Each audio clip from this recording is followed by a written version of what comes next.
Sa kumalat na litratong ito na pinost sa isang page sa Facebook, makikita na isang VIP raw na sakay ng helicopter ang lumanding sa PhilSports Arena sa Pasig dahilan para itigil ang isang event umano ng Department of Education para umihi. At pagkatapos daw ay umalis na rin ang helicopter. Ang VIP daw si Presidential Assistant for the Visayas Michael Dino.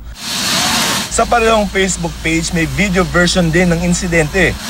Nang nakalanding ang helicopter, makikitang may mga bata sa field na tila mga atleta. Makikitang kuha ang video mula sa stadium at may isang lalaking nakaitim na may kinausap sa loob ng chopper. Tumakbo at nagtanong sa tila security escort. Pagbalik, binuksan ang pintuan ng helicopter at lumabas si Dino. May sumalubong dito nakapula at may tinanong siya, saka may itinuro sa kanya. Doon na natapos ang video.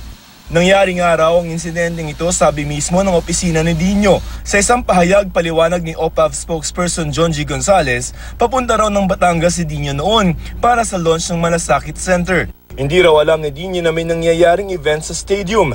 Sinabihan lamang daw siya na may susunduing iba pang pasahero doon. At habang naghihintay, ginamit na raw itong pagkakataon ni Dino para makapunta sa restroom bago sila tumuloy sa kanilang biyahe. Ganito nga rin daw ang paliwanag ni Dino kay Education Secretary Leonor Briones na tumawag kay Dino para linawin ang insidente. Sa pagkakaalam din ni Briones ay walang sports event ng DepEd sa PhilSports Arena nitong mga nakaraang araw. They passed by Ultra daw to pick up passengers who were riding along with them. So he took advantage of the lull kasi nag-pick up. So he went to the CR.